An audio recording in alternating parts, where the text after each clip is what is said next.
that's paid there is we're not paying to what's happening with Ukraine, and we're not paying to the Indo-Pacific. The Chinese see great benefit in Ukraine as well, because they view it as the more time and money we spend there, the less time and money and focus we have on them.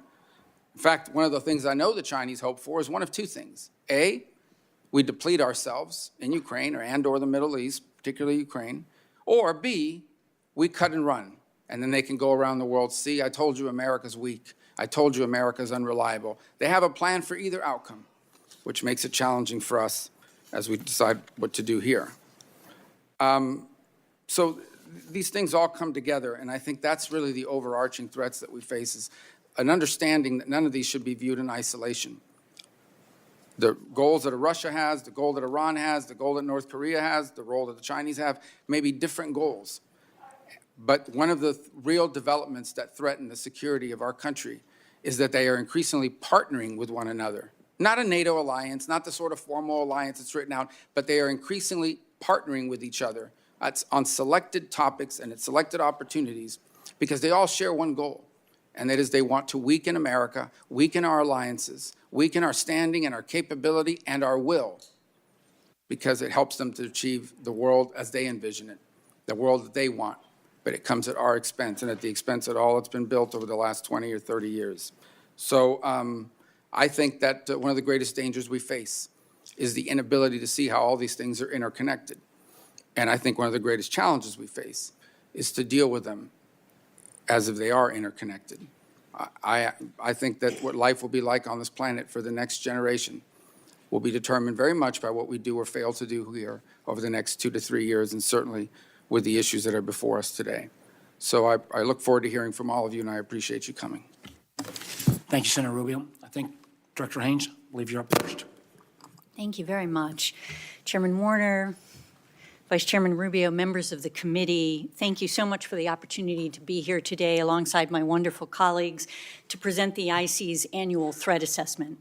And before I start, I also want to thank publicly the people of the intelligence community. From the collector to the analyst and everybody in between, we're really presenting the result of their labor at this hearing.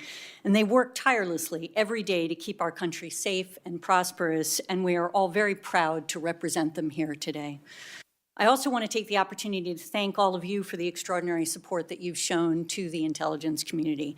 The IC's relationship with its oversight committees is quite obviously critically important, and you all work with us on a bipartisan basis, and that is especially inspiring in today's environment. We're grateful for your encouragement and for your wisdom. Today, the United States faces an increasingly complex and interconnected threat, as has been noted by the chairman and vice chairman, environment characterized by really 3 categories of challenges. The first is an accelerating strategic competition with major authoritarian powers that are actively working to undermine the rules-based order and the open international system the United States and our partners rely on for trade, commerce, the free flow of information, and accountability to the truth. The second category. Just, I recognize people feel passionately. The American people deserve to hear from the leaders of the intelligence community. Director Haynes, continue. Okay. The second category is a set of more intense and unpredictable transnational challenges, such as climate change, corruption, narcotics trafficking, health security, terrorism, and cybercrime that often interact with traditional state-based political, economic, and security challenges. And the third category is regional and localized conflicts that have far-reaching and at times cascading implications not only for neighboring countries but also for the world. And all 3 challenges are affected by trends in new and emerging technologies, environmental changes, and economic strain that are stoking instability and making it that much more challenging for us to forecast developments and their implications. These dynamics are putting unprecedented burdens on the institutions and the relationships that the United States relies on to manage such challenges, and perhaps more than ever, frankly, highlight the need for sustained U.S. leadership to uphold the rules-based order. And I'll just touch on these 3 categories of challenges, starting with strategic competition in China, in an effort to provide some context and highlight some of the intersections. President Xi continues to envision China as a leading power on the world stage, and Chinese leaders believe it is essential to project power globally in order to be able to resist U.S. pressure, for they are convinced that the United States will not tolerate a powerful China. Nevertheless, the PRC seeks to ensure China can maintain positive ties to the United States and will likely continue to do so this year as they see stability in our relationship as important to their capacity to attract foreign direct investment. Boosting the domestic economy is a fundamental priority for President Xi, yet he appears to be doubling down on a long-term growth strategy that will deepen public and investor pessimism over the near term. With youth unemployment around 14.9%, no major stimulus aimed at consumption forthcoming, massive local debts, and a property market contraction, 2024 is likely to be another difficult year for China's economy, all against the backdrop of an aging and shrinking population and slowing economic growth. And President Xi is counting on China's investments in technologies such as advanced manufacturing and robotics, artificial intelligence, high-performance computing, to drive productivity gains and spur future growth. Yet he is increasingly concerned about the United States' ability to interfere with China's technological goals. Consequently, in an effort to protect and promote China's capacity to compete technologically, which President Xi views as fundamental to his long-term growth strategy, PRC leaders modified their approach to economic retaliation against the United States over the last year, imposing at least some tangible costs on U.S. firms, even as they continue to moderate such actions to avoid domestic costs. And Chinese leadership is furthermore pursuing a strategy to boost China's indigenous innovation and technological self-reliance, expand their efforts to acquire, steal, or compel the production of intellectual property and capabilities from others, including the United States, and continue to engage in coercive behavior to control critical global supply chains of relevance. In the meantime, President Xi's emphasis on control and central oversight is unlikely to solve the challenges posed by China's economic and endemic corruption, demographic decline, and structural economic constraints. And over the coming year, tension between these challenges and China's aspirations for greater geopolitical power will probably become all the more apparent. Given its ambitions, Beijing will continue to use its military forces to intimidate its neighbors and to shape the region's actions in accordance with the PRC's priorities. We expect the PLA will field more advanced platforms, deploy new technologies, and grow more competent in joint operations with a particular focus on Taiwan and the Western Pacific. And the role intended for China's growing nuclear forces and cyber capabilities in this effort and the ultimate intent behind unprecedented growth in these areas remain a priority for us in the IC, and they are not unrelated to actions of Russia. President Putin's war of aggression against Ukraine continues unabated. Ukraine's retreat from Avdiivka and their struggle to stave off further territorial losses in the past few weeks have exposed the erosion of Ukraine's military capabilities with the declining availability of external military aid. The assistance that is contemplated in the supplemental is absolutely critical to Ukraine's defense right now. And without that assistance, it is hard to imagine how Ukraine will be able to maintain the extremely hard-fought advances it has made against the Russians, especially given the sustained surge in Russian ammunition production and purchases from North Korea and Iran. And meanwhile, President Putin is increasing defense spending in Russia, reversing his longstanding reluctance to devote a high percentage of GDP to the military as he looks to rebuild. In many ways, this is prompted by the fact that Russia has paid an enormous price for the war in Ukraine. Not only has Russia suffered more military losses than at any time since World War II, roughly 300,000 casualties and thousands of tanks and armored combat vehicles, setting them back years, it has also precipitated Finland and Sweden's membership in NATO, which Putin believes requires an expansion of Russia's ground forces. Putin continues to judge that time is on his side and almost certainly assumes that a larger, better-equipped military will also serve the purpose of driving that point home to Western audiences. Such messaging is important because Putin's strategic goals remain unchanged. He continues to see NATO enlargement and Western support to Ukraine as reinforcing his long-held belief that the United States and Europe seek to restrict Russian power and undermine him. And of course, in the meantime, Russia continues to modernize and fortify its nuclear weapons capabilities, even though it maintains the largest and most diverse nuclear weapons stockpile. We remain concerned that Moscow will put at risk longstanding global norms against the use of asymmetric or strategically destabilizing weapons, including in space and in the cyber domain. Another critical intersection we are monitoring is the relationship, as the Vice Chairman noted, between government of Russia, China, North Korea, and Iran, which is evolving as these four countries expand collaboration through a web of bilateral and in some cases trilateral arrangements. This growing cooperation and willingness to exchange aid in military, economic, political, and intelligence matters enhances their individual capabilities, enables them to cooperate on competitive actions, assists them to further undermine the rules-based order, and gives them each some insulation from external international pressure.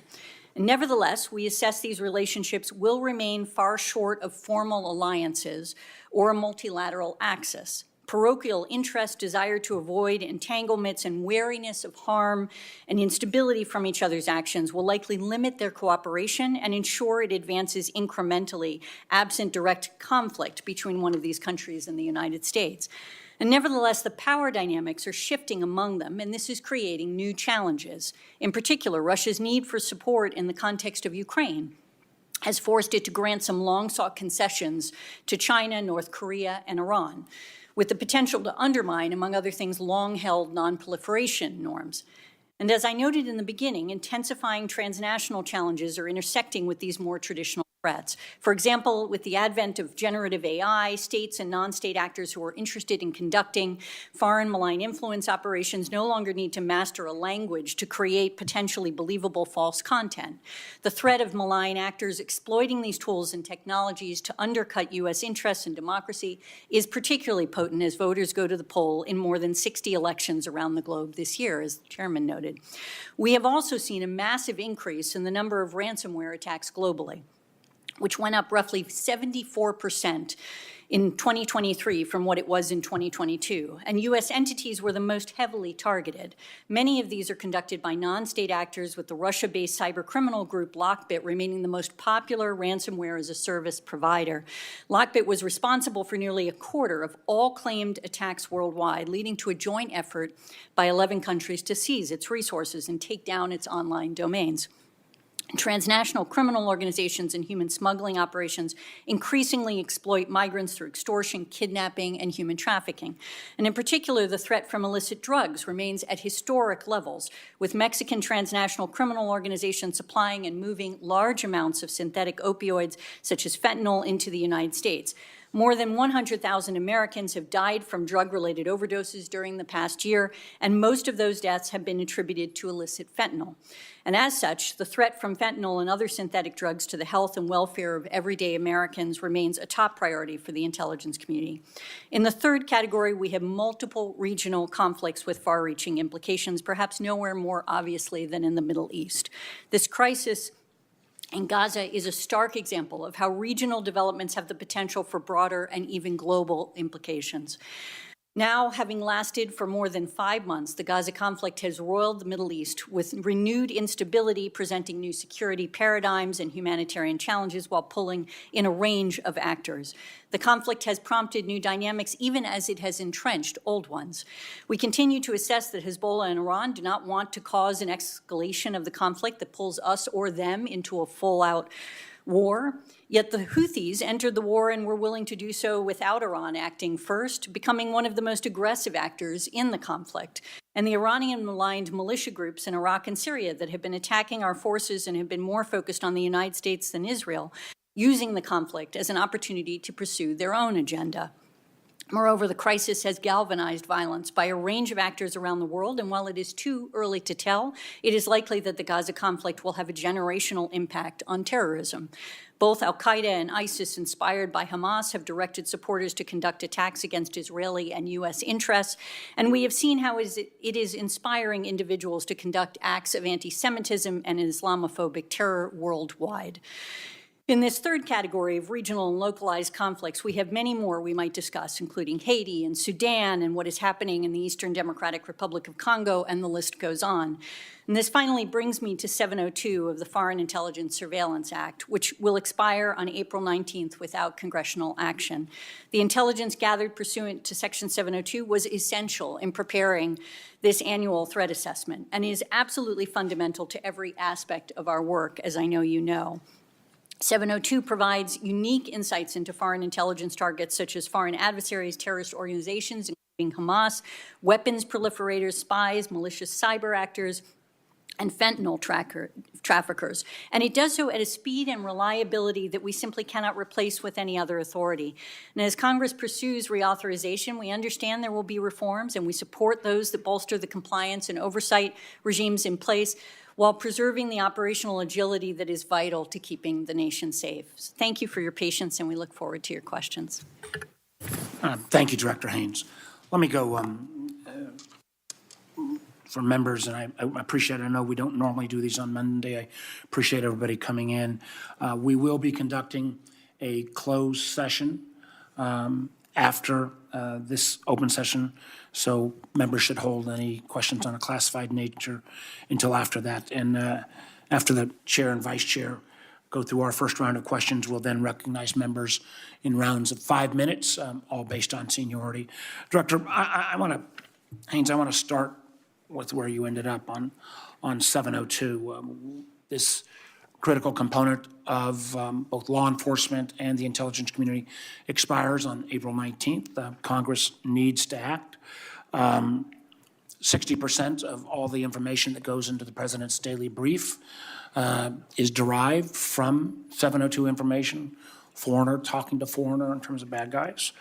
One of the things that the vice chairman and I are very proud of is we worked very hard on a reform of Section 702 that we introduced last year, including 16 co-sponsors. A great number of members of this committee are part of that reform effort that, again, looked at trying to make sure where there had been perhaps overzealous use at the FBI in terms of who was queried and how things were queried have been dramatically constrained.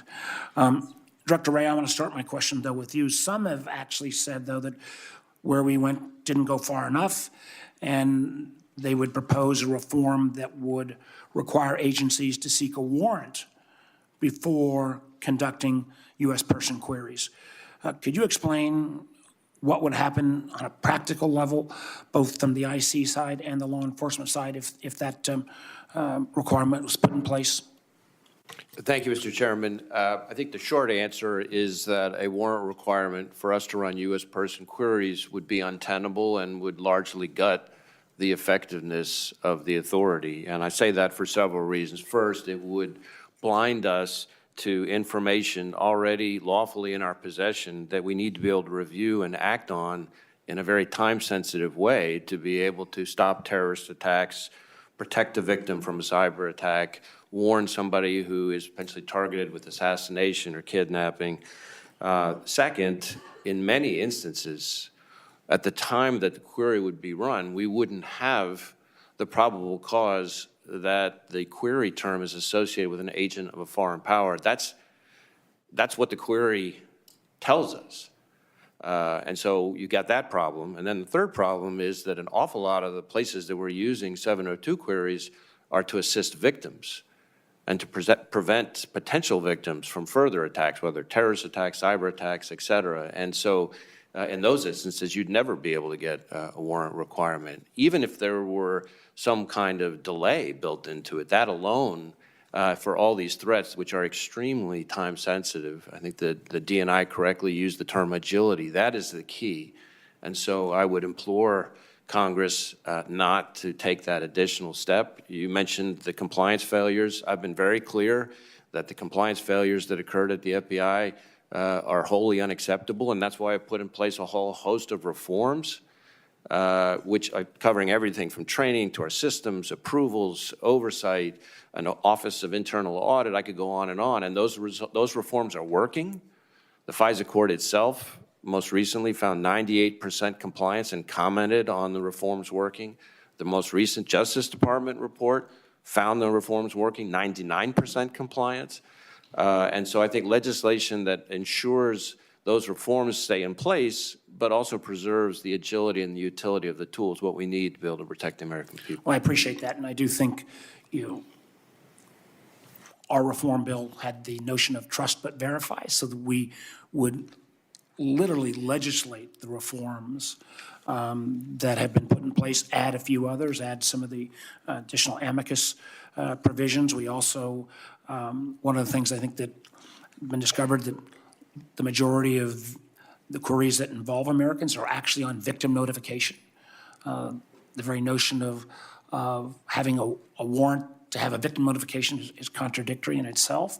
I want to raise another issue that's been appropriately raised, and this is the question around, bulk purchase of personal data. I think we need to go much further on data protection, and I think that has been a failure of this Congress to address in its past. Director Haynes, I know you've done a study on this, and my fear is that some of the proposed reforms would actually not limit foreign entities from obtaining this data, but would limit law enforcement. Can you talk to the question of bulk data purchases and data brokers? Yeah, absolutely. I mean, I think from our perspective, commercially available information, as we sort of think about the entire set of what's out there and what's been discussed in Congress in relation to this, is just increasingly critical to the intelligence community's work. And I think, sort of an obvious example of this is commercial imagery and the role that it played, for example, in the context of the invasion of Ukraine. But there's a whole series of other areas where we're purchasing information, such as commercial threat information that's related to cyber security and things like that. At the same time, we recognize that commercially available information raises new and important issues related to privacy and civil liberties. And this is in large part true because, more of our daily lives are connected digitally to the world today than ever before. And an increasing amount of data about individuals and their activities, often perceived as not especially sensitive on its own, is actually available for sale alongside increasingly sophisticated analytic tools that essentially, relying on artificial intelligence can actually, in aggregate, raise significant privacy and civil liberties issues that are relevant, which is why we basically said, look, we recognize this is something that is of concern, and we want to make sure that we're actually addressing this issue appropriately and responsibly within the intelligence community. So we had a panel, an external panel, look at this question and really asked them,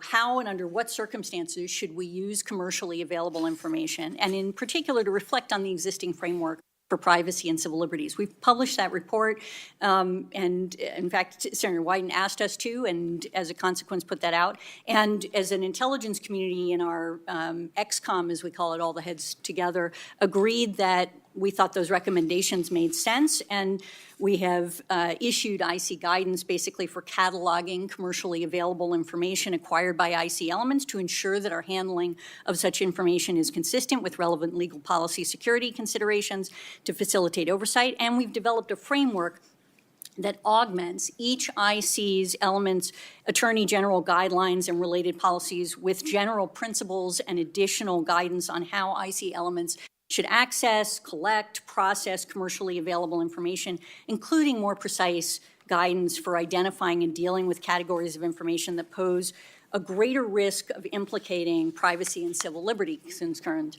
And finally, as the panel recommended also, the framework sets out standards and procedures that govern and require periodic reevaluation and acquisition and use decisions. And I think the challenge that is posed by some of the legislative proposals that I've seen require, for example, again, a sort of probable cause requirement before you can obtain that information. Similarly, we are not going to have, in the scenario of, for example, getting cyber threat information, commercially, a probable cause reason for getting that. What we're trying to do is understand what the vulnerabilities are, and then what we recognize is that whatever the commercial information is that we're obtaining, we need to treat it in a way that actually mitigates against the risks that have been described. Thank you. Senator Rubio. Director Wray, we know that over the last 3 years, millions of people crossed the U.S. border illegally, and many have been released into the country. Have members or people with ties to dangerous gangs, like, for example, the prison gang Tren de Aragua from Venezuela, were they among the people that came into this country? I don't know that I can speak to the specific gang, but certainly we have had dangerous individuals enter the United States of a variety of sorts. Are we seeing crimes from people that entered the country over the last 3 years, some of them with ties to gangs or other criminal organizations? Well, I guess what I would say is this. From an FBI perspective, we are seeing a wide array of very dangerous threats that emanate from the border, and that includes everything from the drug trafficking. The FBI alone seized enough fentanyl in the last 2 years to kill 270 million people. That's just on the fentanyl side. An awful lot of the violent crime in the United States is at the hands of gangs who are themselves involved in the distribution of that fentanyl. You're also seeing and tracking local law enforcement arresting and, for example, the assault on the police officers in New York. All the reporting said they had ties to this gang in particular, but there's no doubt that people that were criminals in their country of origin have crossed that border and are now in the U.S. committing crimes. Correct. Is there now a black market emerging to sell? We've seen reports of a black market emerging selling fake Social Security cards, fake green cards. Have you seen reporting on that? Well, certainly there is on the dark net, for example, there is a significant marketplace for different kinds of stolen identity What about in the information. street? I think as well. Yeah. Okay. And well, there are smuggling networks all over the world that specialize in moving people from all over the world, including from the Middle East, Central Asia, and so forth. Are we aware of any of these smuggling organizations are run by or are conducted by people that have ties, for example, to ISIS or other terrorist organizations? So I want to be a little bit careful how far I can go in open session, but there is a particular network that has where some of the overseas facilitators of the smuggling network have ISIS ties that we're very concerned about, and that we've been spending an enormous amount of effort with our partners investigating. Exactly what that network is up to is something that's, again, the subject of our current investigation.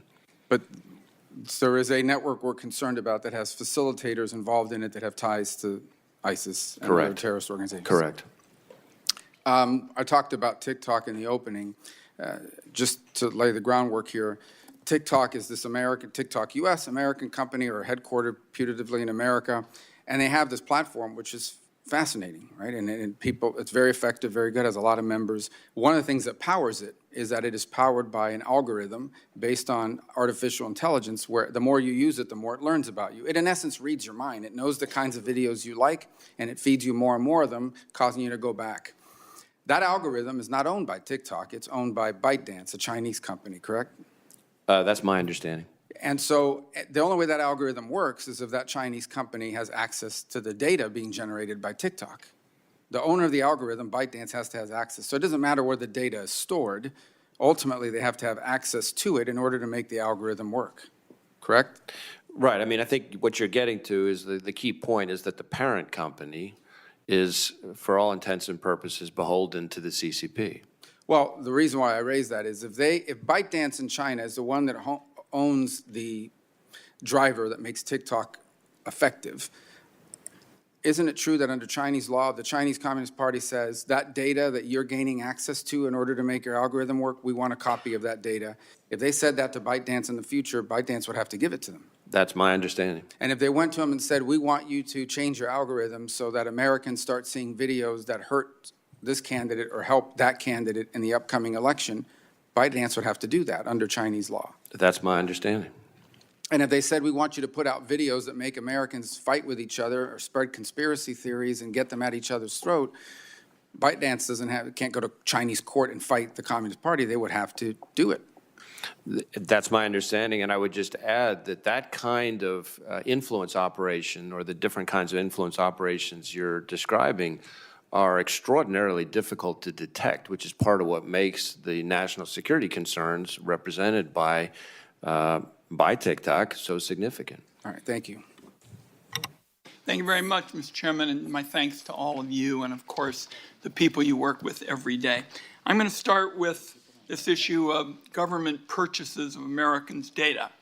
And former acting CIA Director Mike Morrell presents something of a different view on this. He has said that the amount of information available for the government to buy would, quote, knock your socks off. And if it were collected through normal intelligence methods, it would be top secret information kept under lock and key. I believe Mr. Morrell is right. It is the Wild West out there in terms of sensitive information on Americans, and the government can buy it up. Unlike normal intelligence collection, there are apparently virtually no rules here. To take one public example, I want to go to you, General Cruz, not to be going after you especially, but you said that the Defense Intelligence Agency has acknowledged it obtains and purchases actual U.S. location data. So my question for you and any other members who would like to add to it, are there any constitutional or statutory limits on your agency's purchasing of the location information of Americans?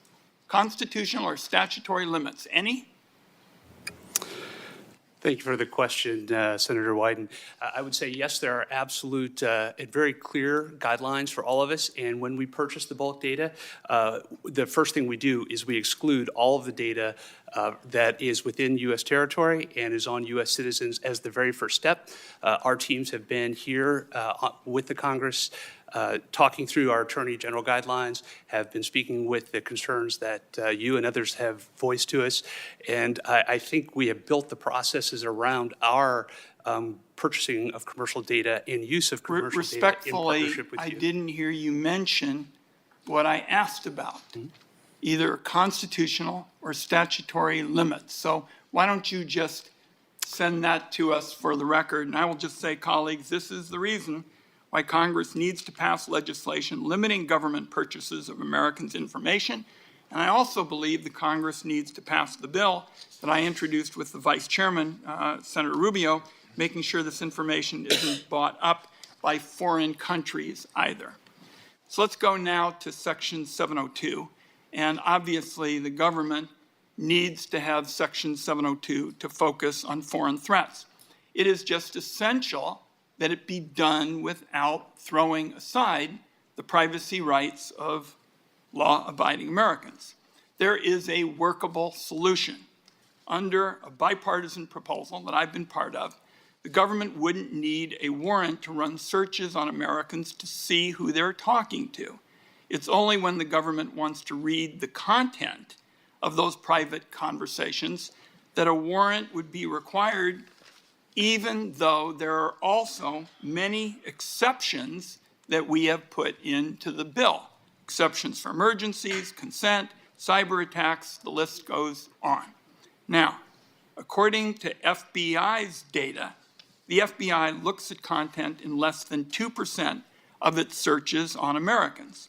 So my question would be for you, Director Wray, as I've described it, using your data, the data from the FBI, doesn't our warrant requirement only apply to a tiny fraction of the searches the FBI conducts when you factor in all of these exceptions? I mean, I can go through them, but I think you know them. You know, if there's any imminent danger, no warrant. If there are other dangers, you have to go get the warrant later, but the exception list is very long. So the question is, isn't it correct that what we're talking about in the bipartisan bill here in the Senate and in the House, it would apply to only a small fraction of the searches you're conducting? Well, while as a percentage, it's not a significant percentage, certainly the number is significant, and I think the fundamental problem with the warrant requirement before you can look at the content is that it's the content that tells us whether or not it's an agent of a foreign power involved. So I think that's part of the problem that we have. If the witness will pause for a moment. All other actors have said an immediate and permanent ceasefire will lead to a cessation of any threat. Israel is the biggest threat. Continue. I think where I got cut off was I was just explaining that the fundamental problem is that in the instances where we need to look at the content, the probable cause that's lacking at that point is what's established by seeing the content. That's what tells us more often than not that there's an agent of a foreign power involved. And so that's what enables us to then act and go forward with the appropriate investigative steps. So there's an exception for imminent danger. There's an exception for in other emergencies. There is an exception to simply conversations with foreign threats. I'd like you to send to me, so we'll have this for the record, how having those exceptions will in some way obstruct you when you're trying to deal with a tiny number of warrants. This is all about Americans believing, you bet we have foreign threats. There's no question about it.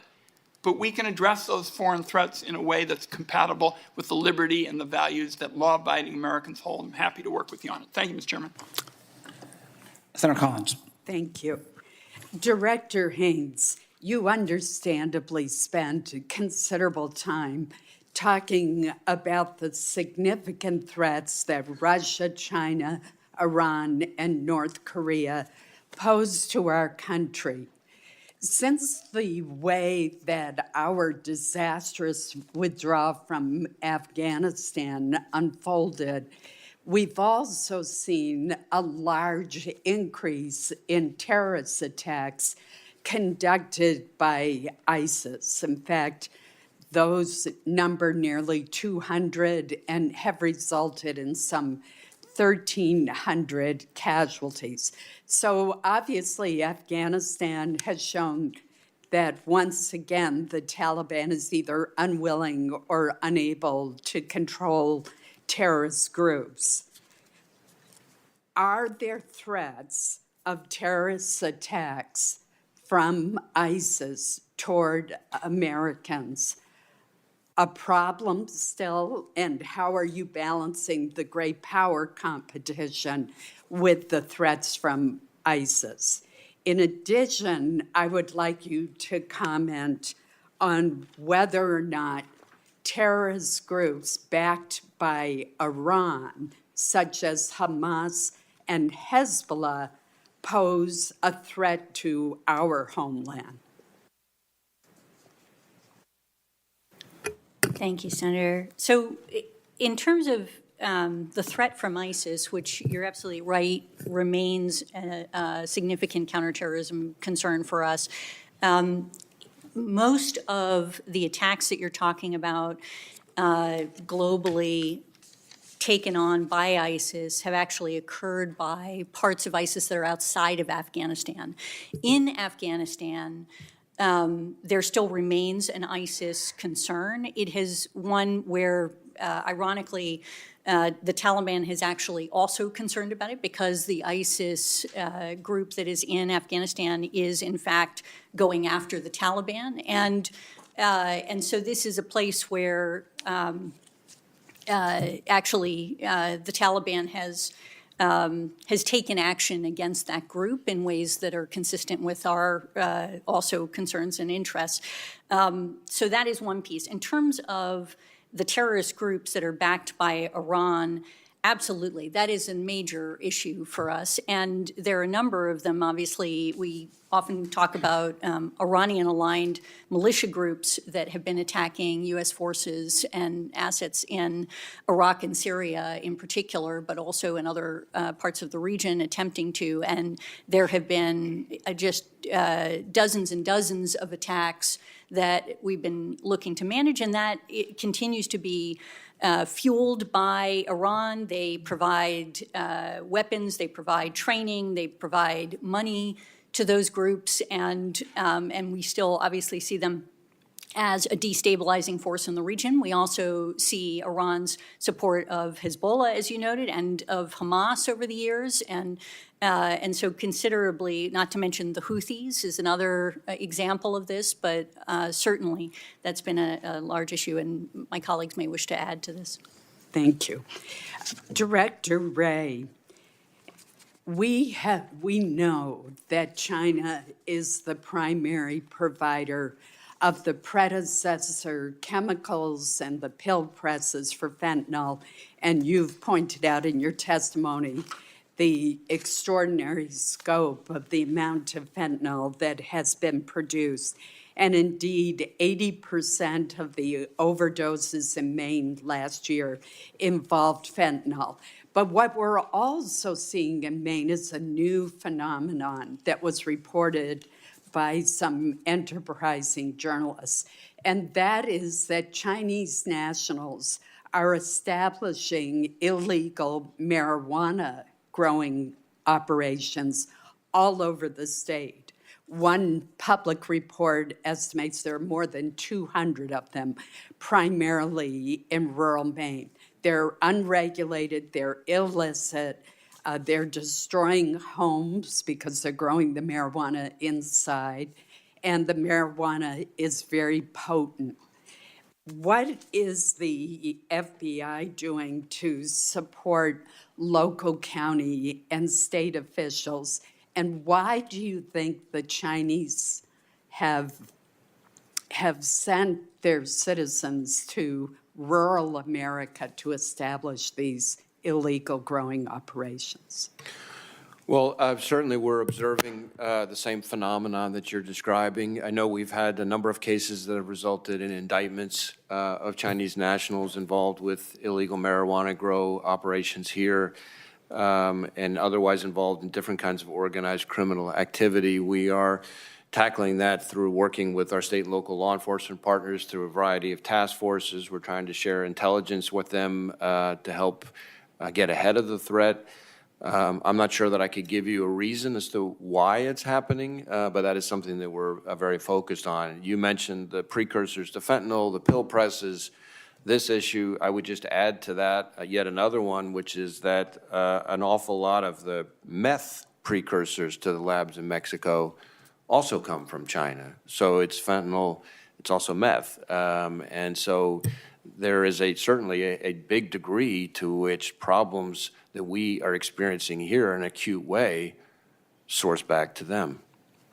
Thank you. Senator Heinrich. Thank you. Thank you, Mr. Chairman.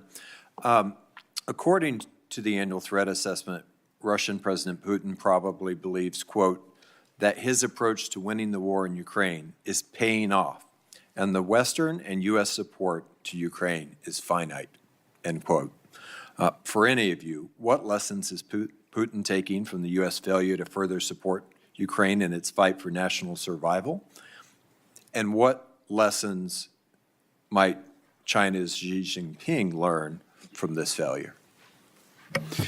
Senator, I'd be glad to address your question. I just returned from my 10th visit to Ukraine during the course of the war, and I left convinced that we're at a profoundly important crossroads for Ukraine, for European security, and for long-term American interests around the world.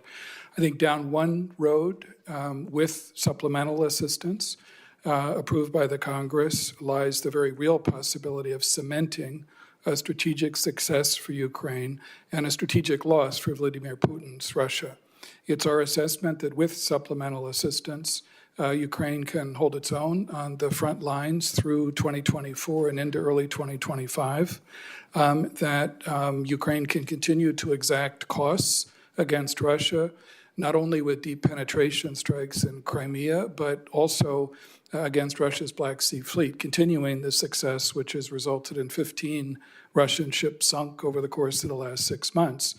In other words, with supplemental assistance, Ukraine can put itself in a position by the end of 2024, the beginning of 2025, where it could regain the offensive initiative and also put itself in a position to negotiate from a position of greater strength and achieve an outcome in which Putin's goal, which was to subjugate Ukraine and to control its choices, would be denied, where Ukraine could sustain itself as a strong, sovereign, independent country, anchor itself in Western institutions, and have the space and the security to recover from this terrible aggression, and leave Russia to deal with the long-term consequences of Putin's brutal and foolish invasion. Down another road, however, without supplemental assistance, it seems to me, lies a much grimmer future. Ukraine is likely to lose ground, and probably significant ground, in 2024. I saw, in the Battle of Avdiivka, which forced a rushed withdrawal of Ukrainian forces just a couple of days before I was in Kyiv on this last visit, the consequences of that. One senior Ukrainian partner described what happened to me. He said that, our men fought as long and as hard as they could. We ran out of ammunition, and the Russians just kept coming. And I think without supplemental assistance in 2024, you're going to see more Avdiivkas. And that, it seems to me, would be a massive and historic mistake for the United States. What lesson do you think the CCP will take from that? I think the consequence of that will not just be for Ukraine or European security. Israel is exterminating the Palestinian people. Children are being starved to death. Don't support the extermination of Palestinian people. Stop sending arms to Israel. Stop supporting the starvation of children. Children are being starved to death today. I think Witness will continue. Sure. No, I think the consequences of that are going to be felt not only by Ukrainians and in European security, but across the Indo-Pacific, where if we're seen to be walking away from support for Ukraine, not only is that going to feed doubts amongst our allies and partners in the Indo-Pacific, it's going to stoke the ambitions of the Chinese leadership in contingencies ranging from Taiwan to the South China Sea. So that's what I saw on this last visit. That's what I think's at stake for all of us. I think the truth is that the Ukrainians are not running out of courage and tenacity. They're running out of ammunition, and we're running out of time to help them. Director, let's jump to the elephant in the room then. I want to thank you for your efforts to secure hostage releases and a ceasefire in the Middle East. Ramadan has now begun. Give us, to the best of your ability, a little bit on where things stand with those negotiations and what flashpoints you might be concerned could push us into a more regional conflict over the course of the next month. Sure. For the last few months, since the last hostage return and ceasefire in the latter part of November, the president's been working very hard to try to renew that process. And I've traveled 8 times to meet with my Israeli, Egyptian, and Qatari partners, and returned most recently on Saturday night from the last such trip. What's on the table right now is a potential agreement that has 3 main elements. The first would be the return of about 40 hostages. These are the remaining women hostages, older men, and hostages who are wounded or seriously ill, as the first step, as the first phase toward the return of all of the hostages, which I know the president is deeply committed. And that would be in return for a defined number of Palestinian prisoners held by the Israelis.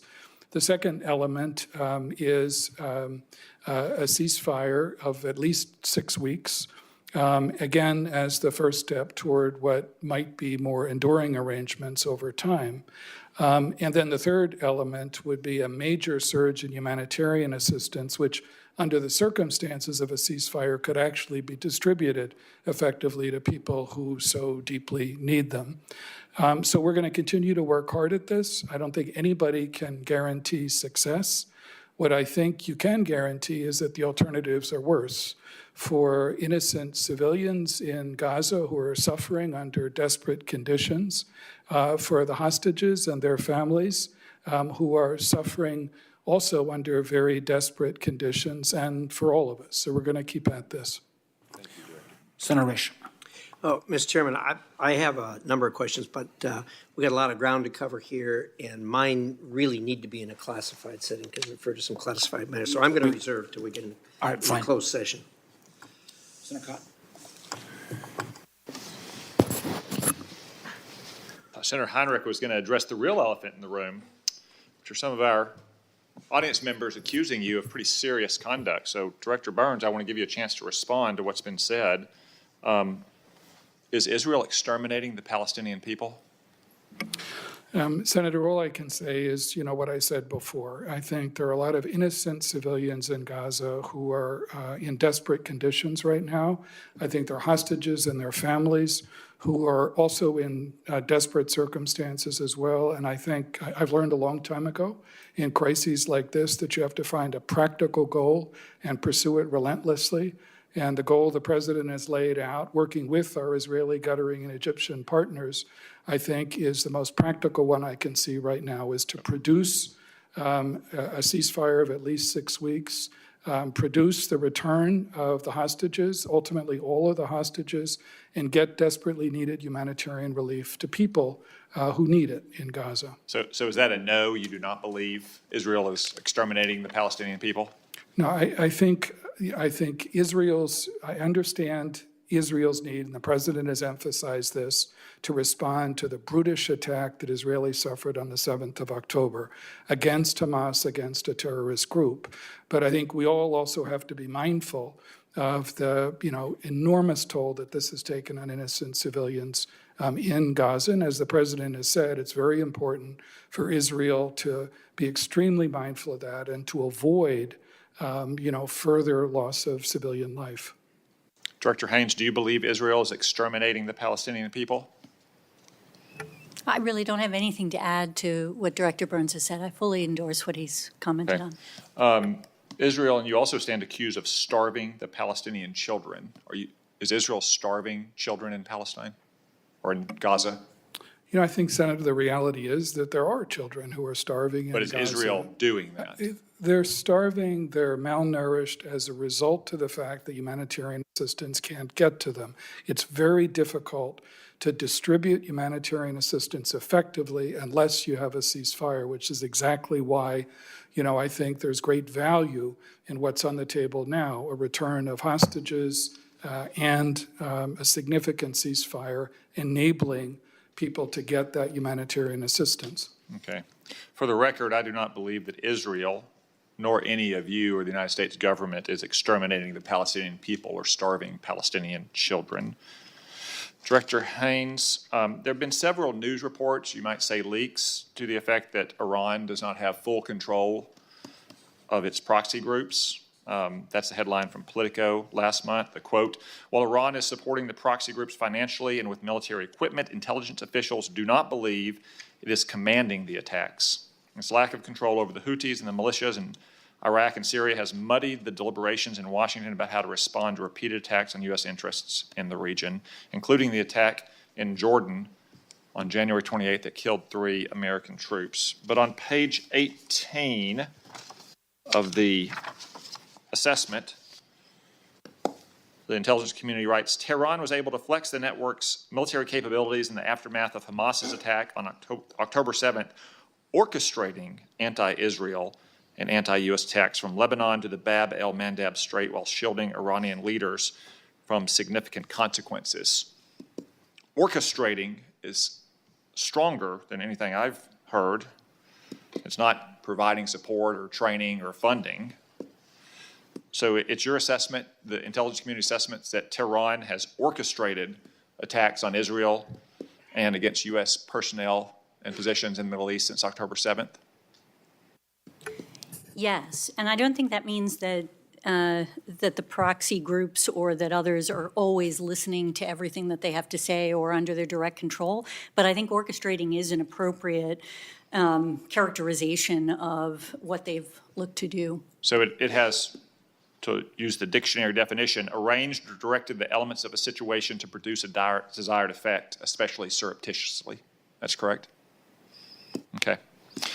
Director Burns, on page 34 of the assessment, the IC notes that the FBI and the Department of Energy have concluded that the most likely origins for the coronavirus pandemic was a laboratory in Wuhan, but the CIA cannot agree with that conclusively. Why can't the CIA reach the same conclusion that the FBI and the Department of Energy have reached? Yeah, no, our analysts continue to look at this very carefully. They have not yet concluded that there's definitive evidence on either side of this, whether natural transmission or a lab accident. Well, we continue to pursue, more intelligence, more information that might help them to reach a definitive conclusion. But right now, they're, they haven't been able to reach that. Director Wray, why are your analysts so much more confident? Our analysts did very rigorous work involving a whole slew of experts of different sorts. We reached the assessment with moderate confidence, and we stand by that assessment. Thank you. Senator King. Thank you, Mr. Chairman. Thanks to all of you, and as others have said, thank you to the people who operate under very difficult circumstances around the world to supply us with this important information. Director Burns, I just want to say your statement to Senator Heinrich about the impact and long-term consequences of our abandoning Ukraine is important and I think should be required reading around here.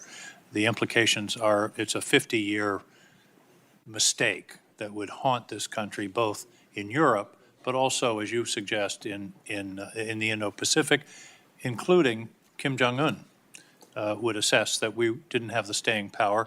He's already making noises about the peninsula. Director Wray, you talked with Senator Rubio about TikTok. Just to reiterate, it's dangerous because it allows the Chinese Communist Party to have access to an enormous trove of data about Americans. That's number one. Is that correct? That's one of the pieces of it. There are several. And the second piece is the power that the misinformation and sort of policy direction that it enables the Communist Party to exercise, correct? Well, I think the second piece is the algorithm, right? In other words, the first is the data, the second is the algorithm, the third is the software. But the problem is not TikTok, it's the control by China. If TikTok were divested and owned by an American company or a Belgian company or a British company, we wouldn't have this level of problem. Is that correct? Correct. Thank you.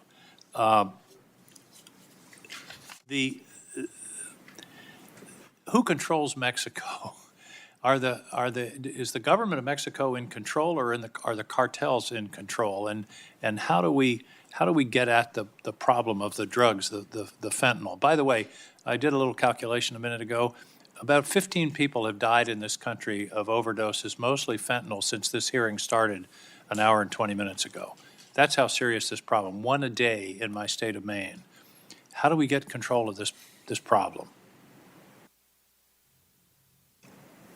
I'll start, because there are a lot of us, obviously, that are working to help support those who are on the front lines of this, which include the FBI, obviously, and DEA and DHS and others who are really focused on this question. But on the first point, Senator King, with respect to Mexico, I think there's no question that it is a challenge for the government of Mexico to deal with the cartels, and there are parts of the country that are effectively under the control of the cartels in certain respects. And yet, at the same time, I would say that our cooperation with them has improved over time, and I think Director Burns and Director Wray may have more to say on this, but this is an area where we've really been able to work with them to try to help to. Obviously, yeah. We have been able to work, and it's improving, but this is a drastic problem that should be treated as such in terms of the impact on Americans. Yeah. Maybe this is a DHS question, but Director Wray, do we know how fentanyl is actually getting in? Where is it coming? You mean coming, well, Yeah, how does it get into the U.S.? it's coming through a variety of means, including at ports of entry, but there's a variety of ways it gets in. The part of the challenge of fentanyl is, of course, how small it is and how easy it is to conceal and how easy it is to be innovative in ways to get it across the border. The vast majority of the fentanyl that's killing Americans is, of course, coming from Mexico, and the vast majority of the precursors for that fentanyl is coming from China. Well, I should mention that in the supplemental that's pending in the House, which we always focuses on Ukraine, there's also a major fentanyl blocking provision that would be very important to this country to get to have enacted as soon as possible. Director Haynes, you're nodding, but the record doesn't show nodding. Can you? Yes, absolutely. It's not coming to the intelligence community in that case, but there are funding, obviously, for the capacity to do greater detection and things like that DHS would be deploying, I believe, and among others, and absolutely agreed that this is a fundamental issue. And we are, we can also talk more in closed session, about some of the organizational things that we're looking to do to improve But we have a capacity. major bill to address fentanyl in that supplemental, if we can get that out of its limbo in the House. General, one question. I'm concerned about a gap. NSA can talk about foreign intelligence gathering, not in the U.S. Here's my worry. A St. Petersburg, Russia troll farm sends or hacks information in the United States through a server in New Jersey or Pennsylvania or California. Does that create a gap? Talk to me about the relationship between yourself and NSA and the FBI. I just worry that there's a place there where we may lose contact. Senator, thank you for the question. So if we think about this right now today in the context of threats to our elections, we spend an enormous amount of time collaborating across all the elements of the U.S. government to make sure that we're aligned and that we're appropriately using our authorities to be able to garner whatever information is required to be able to identify a foreign threat. First and foremost, we are going to collect that threat of a foreign intelligence target outside the United States. And so one of those tools that really assist in this type of scenario is Section 702 and our ability, because by its very nature, if there's an origin of that threat, that there's a foreign entity communicating within the United States with a communications provider, it offers us an opportunity under Section 702 to target that foreign intelligence threat outside the United States. And so with the reauthorization of Section 702, that would ensure one means by which we are able to see the foreign part of that communication. Thank you. Thank you, Mr. Chairman. Senator Cornyn. Director Wray, I want to ask you a little bit about some of your testimony about the border. Last year, 169 individuals on the terrorist watch list were detained at the southern border. So far this year, it's been 58. We know there were, since 2021, approximately 1.8 million gotaways. In other words, not people that turn themselves in claiming asylum, not people paroled into the interior, but 1.8 million migrants who were evading law enforcement at the border. Can you tell us, can you tell the American people with any certainty that there are 0 people on the terrorist watch list that were among that 1.8 million gotaways? Well, what I would say is you, I think, rightly highlighted the kind of what you remember Secretary Rumsfeld used to refer to the known known, the known unknown, and the unknown unknown. And I think here, in many ways, the national security ramifications of the issues at the border are better reflected in some ways more by what we don't know about the people who snuck in, provided fake documents, or in some other way got in when there wasn't sufficient information available at the time they came in to connect the dots is almost more significant in our view than the actual number of so-called KSTs, because those people, for the most part, are stopped, detained, and processed appropriately. And I guess you would answer the same way that people with criminal records, members of criminal street gangs and others being among that 1.8 million figure for migrants who got away. We don't know what that 1.8 million is composed of, do we? That's correct. What we do know is that more than 37,000 Chinese nationals were detained at the U.S. southern border in 2023. That number's up 10 times over the earlier tally. And these individuals who were, of course, detained, sometimes they claim asylum, sometimes they're paroled into the interior. But again, we don't know how many Chinese nationals that may be among that 1.8 million gotaways that have made their way into the interior of the United States. You would answer the same way. Right, we don't know what we're dealing with. In that particular context, it gets especially challenging because presumably within that group, you've got not only people who may mean us harm, but also people who are fleeing the CCP and share our concerns about their authoritarian thuggishness. Of course, that's an important point. I'm not suggesting all of them are, but I'm just suggesting this is a huge gaping vulnerability in our national security that we don't have answers for. I'm reminded that there were 26 co-conspirators in the 9/11 attacks against the United States, killing 3,000 people.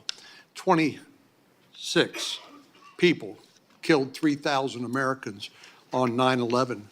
I worry that among the people that are coming across the border that are evading law enforcement, that there are some people among those that mean to do us harm. Do you share that concern? I do. And in fact, according to public sources, this is CNN, August 30, 2023, you alluded to this earlier about dozens of migrants from Uzbekistan that were being facilitated by a suspected ISIS agent in Turkey that was assisting those migrants to make their way to the southern border and into the United States, correct? So that's a threat stream that we're very concerned about. We're very actively investigating, working with DHS on both people whose travel was facilitated, but also members of the facilitation network in some other way overseas. There's probably more I could share on that in closed session if you would like. Thank you. Well, one of the things that I think this reveals is that our border situation, the illegal immigration, has changed over the years. It seems to me, coming from a border state, years ago, you would look at people coming across who wanted to work, wanted to provide for their family. Now, of course, we understand people fleeing violence and poverty, things like that. But also, we see the pull factors, the fact that if you make it to the border, you can likely stay for the rest of your natural life, is an enormous magnet for people to come, but also, and not just people who have benign intentions toward the United States who want a better life, but also people that want to do us harm. I know sometimes people say, well, this is just a fantastic theory. It's no basis in reality. Do you consider that to be a frivolous consideration? I do not. And I've been, I think, very vocal about this. We, of course, are not responsible, FBI, for the physical security of the border. We work hard to be good partners with DHS on that. But there are a whole host of threats that emanate from the border. And some of them are criminal threats. We talked about fentanyl and violence. And then, of course, we have concerns that it could be a vulnerability that terrorist organizations could seek to exploit.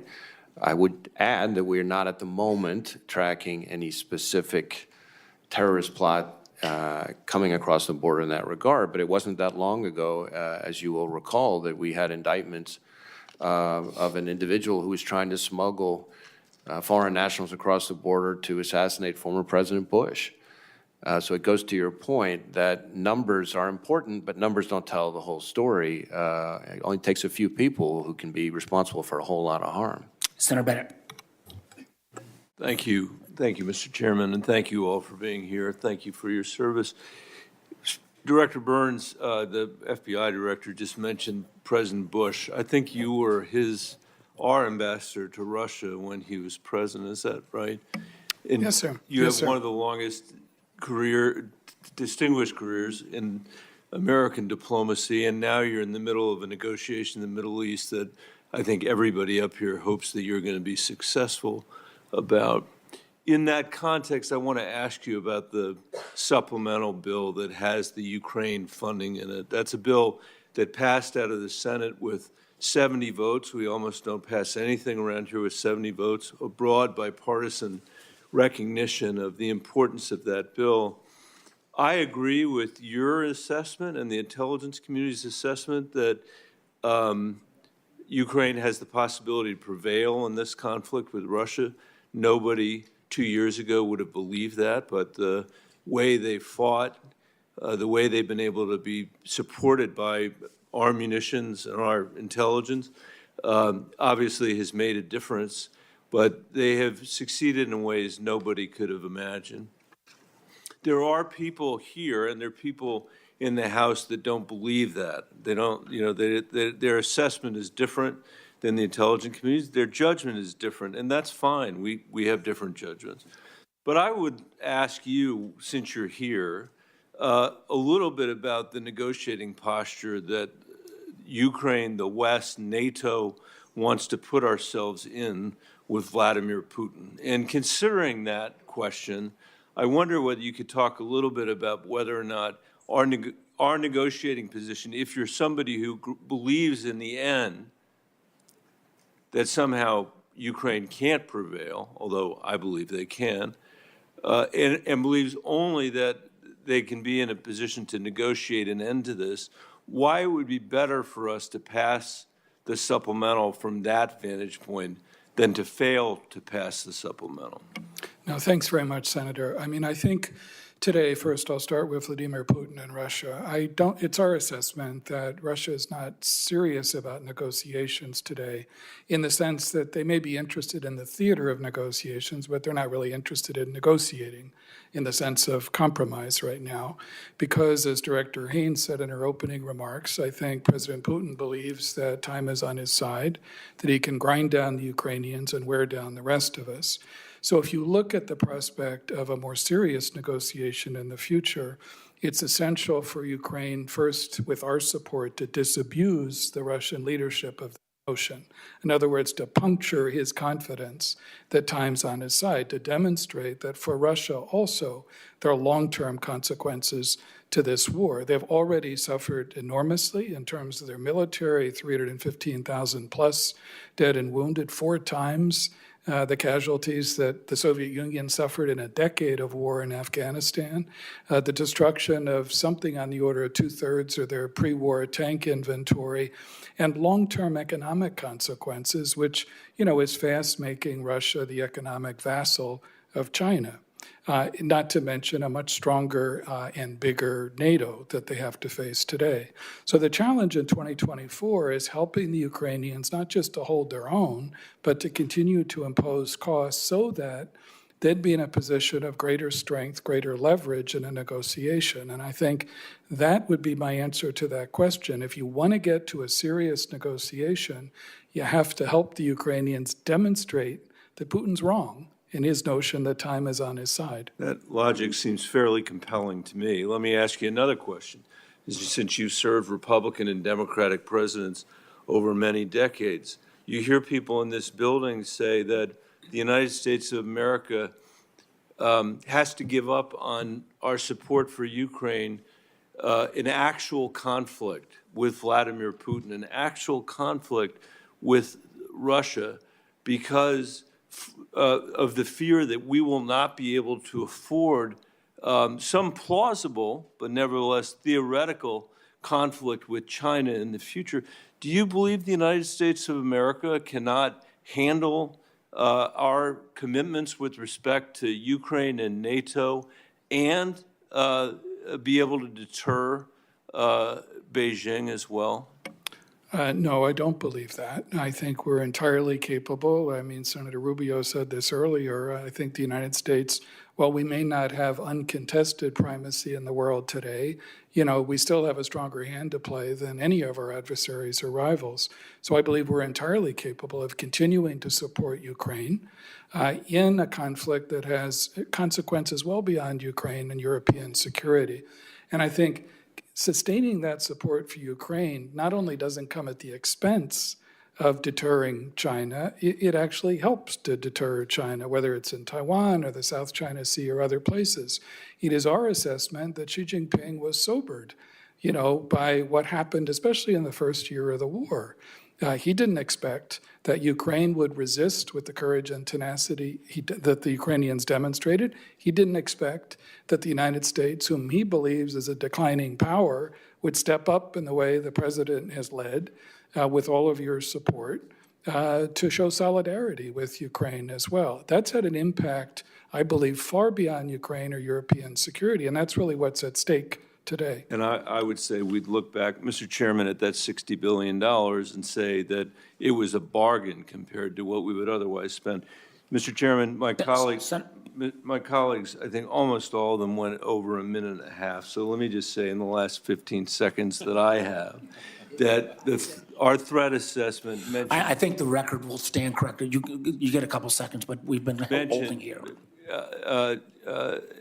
Director Haynes, well, I'll take it for the record, but there is in the document reference to the serious issues that we're confronting in space right now. And had I more time to ask you about that, we'd have a conversation. You'll get a chance in classified. Senator Moran. Chairman Warner, thank you. Director Burns, I was in Mexico about a year ago and met with President Lopez Obrador, and my request, among others, was that he personally intervene with Chinese leadership and ask for the precursors to not be imported into Mexico and thereby utilized and ultimately end up as fentanyl in the United States. He committed to doing that. My understanding from his government as well as public sources is that he did. And then there seemed to be some level of interest on the part of China in negotiating with us or having conversations with the United States about that topic. I don't know that much has come from that, but you may tell me that I'm wrong. What explains the Chinese unwillingness to be more proactive in combating precursor chemicals coming to the U.S.? Is this, do they have the capability? They intentionally inflicting harm on Americans in America? Is there some quid pro quo that they're looking for? No, I think, Senator, since the president met with President Xi in November in California, there have been some signs of, greater Chinese seriousness about dealing with this problem, effectively enforcing their own law, because that's all that we're asking. When I was in Beijing in late May of last year, I raised this issue very directly with my counterparts as well. And so I think there are some signs that the Chinese are beginning to address the problem, not just of precursor chemicals, but also of pill pressing equipment. Certainly they can do more, and I think that's why it's so important for all of us to continue to push as hard as we can, and to make clear, as you indicated earlier, that this is a problem not only for the United States, but for Mexico and for others around the world. So what would be China's reluctance to actually crack down on those exports? Well, I hope that what you're seeing now is a readiness to do more, I think, since November. But I think, that's something that obviously from the president on down, we need to continue to reinforce as hard as we can, because they do bear some responsibility for what's happening in our own society. General Cruz, how do you assess the current balance of military power between in the Pacific today, the United States and China and others? I think I would describe the balance of power today as China is on a rise, that it has been planning for multiple 5-year periods, and it has executed that development, that training, that exercising in a way that has put them in a position that at some point in the not too distant future, in accordance with Xi's own goals, they will be a world-leading military power. The United States, though, is the world's leading military power today, and so the imperative piece for us is to be on that same trajectory to match them stride for stride and ensure we stay ahead of the growth that we see in China. But there is no doubt the growth that you see and has been discussed today in military power associated with China and the rise in all domains, cyberspace as well as conventional. Director Haynes, has Iran sought to use our borders, our porous borders, to conduct terrorist activities in the United States? Yeah, we have a very good example of Iran supporting, in effect, efforts to come across the border to go after a former ambassador from Saudi Arabia, for example. There was a case against our Bobs here in that scenario. So they have historically attempted this, but it's actually been very challenging for them and something that we consistently monitor on a regular basis. They prefer to go through, to the extent that they're able, criminal entities and other groups as a way of trying to achieve their goals. Director Wray, there was reports of our military technologies being utilized in North Korean military equipment found in Ukraine coming from Russia. How do we explain that? Well, I'm definitely tracking a similar instance in terms of Iranian drones, for example, where U.S. technology has appeared as components. I think part of it has to do with dual-use technologies and companies here not being perhaps as vigilant as they need to be about the potential uses of their technologies. And so, we're trying to be very heavily engaged with the private sector to make sure that they're more thoughtful about who they're selling to and where their pieces and components may end up. Senator Warner, even though you gave Senator Bennett additional time, I'll not ask for any. You're a very generous member. Senator Casey. Mr. Chairman, thanks very much. I want to thank the panel for your testimony today and also for your public service. I'm going to follow up on the fentanyl, and I want to ask a related question about xylazine. And I know our colleagues have mentioned and asked questions about fentanyl. But I'll start with Director Wray to direct your attention to this question about fentanyl. The threat assessment this year on page 36 says that, quote, China remains a primary source for illicit fentanyl precursor chemicals in pill press equipment, unquote, and then it goes on to talk about what the cartels do. It's noteworthy, I think, that the U.S. Sentencing Commission told us that in fiscal year 2022, 88% of fentanyl trafficking offenders were U.S. citizens, 88%. In fiscal year 21, 86% of fentanyl trafficking offenders were U.S. citizens. But we know how it gets here. We have a pretty good sense of how it gets here. We also know the administration announced that it had made progress, they believe some progress in reestablishing coordination with the Chinese government on countering fentanyl. I'm increasingly concerned as well about xylazine and other non-fentanyl synthetic opioids. Xylazine, as many people know, is a powerful veterinary sedative that is mixed with illicit fentanyl, and unfortunately the city of Philadelphia has become almost ground zero for the proliferation of illicit xylazine. According to DEA, xylazine was detected in nearly half of all fentanyl-related overdoses in Philly.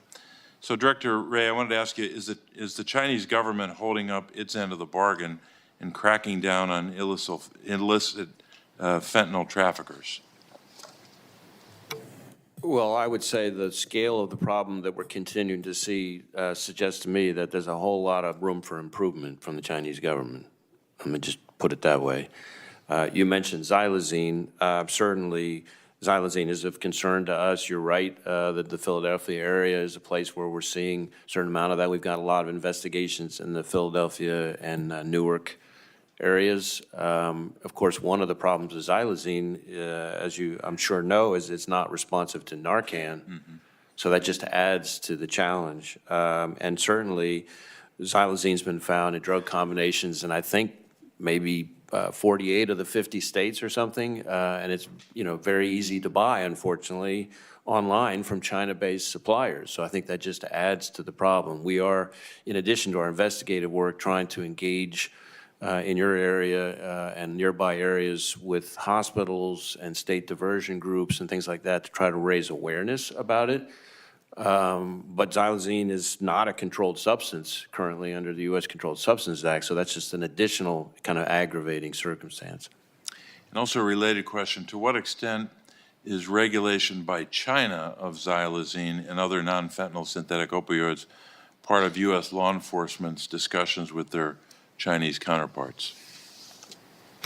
Certainly, trying to work with the Chinese on their controlled substances listings is a key part of it. And part of the problem with precursors, of course, is that there's an almost infinite number of variations that people can come up with. So even if when they schedule things, you see new ones, crop up in their stead. And so I think that just adds to the challenge. You ask how serious are they? I would just point to the sheer volume that we're contending with.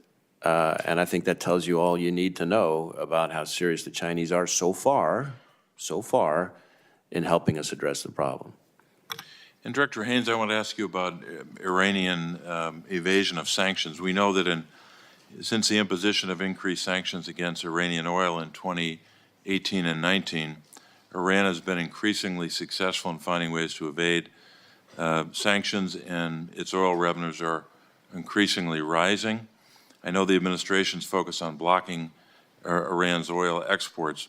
How is the intelligence community supporting the administration's efforts to impose further costs on Iran, including by focusing on identifying and sanctioning so-called ghost fleet vessels carrying Iranian oil and Chinese refineries purchasing Iranian oil? Thank you, Senator. Yeah, I mean, we're very involved is the short answer, but the longer answer, and we actually do periodic reports to Congress that tell you about some of the work that we do in this area where we're identifying where we see sanctions evasion, where we see opportunities for essentially additional targets for sanctions that might be acted on, that are sort of third parties or others who are involved in these transactions so that the Treasury Department and others can, in fact, go after them in that respect. And it's a constant and critical issue. Mr. Chairman. Thank you. Senator Lankford. Thank you. Thanks to all of you. Team that you work around, please pass on our thanks and our gratitude to them. They work very hard. Most folks will never know who they are and not get a chance to be able to say thank you. So please pass that on as well. I do want to continue some of the conversation about the border because while we're dealing with worldwide threats, we're seeing the worldwide threats coming towards us and some obvious vulnerabilities in this. As has been mentioned, talked about in the past, in this fiscal year, 58 people on the terror watch list that have been identified and picked up. There's also a category called special interest aliens. Director Ray, I know you're familiar with that as well. The special interest aliens, many people may not know this definition. I'm just going to read it, what this designation is. It says the special interest alien is a non-U.S. person who, based on analysis of travel patterns, potentially poses a national security risk to the United States or its interests. Often such individuals or groups are employing travel patterns known or evaluated possibly have a nexus to terrorism. Do we have a listing of how many people have crossed our southern border that we have identified in this fiscal year that are special interest aliens? Director Ray, do you know that number? I don't know the number, but we could follow up with you to see if that's something we could provide. It has been one of our challenges to try to identify that. While on the terror watch list, we can get that number and know that it's 58 exactly. When we ask the issue of special interest aliens, we're told often that is law enforcement sensitive. We know the number is in the thousands, but have not been able to get a specific number nor a specific tracking on that. So that'd be helpful to be able to know, because the next question is the obvious one of those individuals that they're coming in, and I'm just going to give you a number if it's in the thousands. Is FBI contacted when these individuals that are coming across our border released into the country? Because the vast majority of the SIAs, we don't have a criminal background information on them. We have a theory, so they're released into the country currently. Is the FBI kept in contact from DHS and others who those individuals are or what kind of tracking and monitoring is on those individuals? I know that we work closely with DHS, especially CBP, on the issue of special interest aliens, including a whole lot of work on the other side of the border to try to prevent them from coming in the first place. And I know there are instances where we're contacted, but I'm not sure that as I sit here right now, I can tell you that we're contacted in every instance. Okay, that's helpful. Mr. Holmgren, you haven't got a lot of questions today. We need to give you some attention here. Obviously, the State Department is very engaged in this and trying to be able to figure out for the intelligence side of the information sharing. Those individuals that are crossing the border right now from many of those countries, we don't have any criminal information on these individuals. Do you know just offhand, how many countries that are coming into the United States when they're crossing our southern border, we have criminal background information? Let me give you, for instance, Venezuela. We were talking about Venezuelan gangs earlier and those individuals that are crossing into the country, many of them being paroled into the country. Is Venezuela freely sharing their criminal records with us? Do we know if these individuals have a criminal record? Thank you, Senator. I don't know exactly if Venezuela is sharing specific information with us. What I can say, though, about Venezuela, obviously, is that we've seen over 7 million Venezuelans emigrate from the country since 2017, a significant portion of whom obviously have emigrated to the United States illegally. But when we do get relevant information from our counterparts at DHS and FBI, our analysts use that to help inform their judgments. One of the challenges that we have as well for individuals, for instance, currently Nicaragua is not taking people back on that, and we're all dependent on the State Department to impose some sort of consequences on Nicaragua to say you're a recalcitrant country, you're not taking people back on that. Do you happen to know any of the conversation right now between Nicaragua and the United States on trying to deal with recalcitrants? Because we do have a tracking of some that have criminal records that are coming towards us, and to consider that a threat. Senator, I don't have specifics on the details of engagement with Nicaragua. Happy to follow up with you offline. That'd be great. Thank you very much for that. Director, let me come back to you and talk a little bit about CFATS. This is an acronym most people don't know, the Chemical Facility Anti-Terrorism Standards. We've had that since 2007. It expired in July of last year and has not been reauthorized yet. One of the aspects of that is for a chemical facility, refinery, whatever it may be, they have the ability to be able to check against the terror watch list using this authority on that. With that expiration, there's about 9,000 people a month that used to be checked on that, just in the hiring and the process of all over the country. We have about 63,000 people we're estimating that have not been checked. My question for you is, do we have any idea how many people show up as a hit on the terror watch list from the hiring in the past? That when we do that check on it, which now is not occurring because we've not reauthorized this, how many folks do ping on that terror watch list?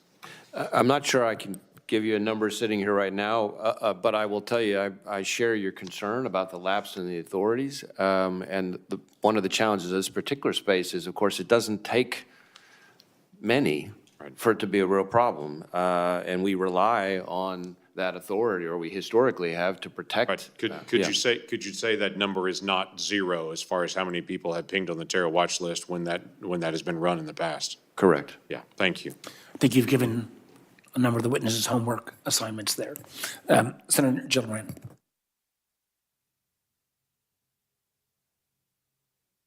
We're doing by, if you want to defer to Senator Kelly, be happy to, but we are doing by seniority.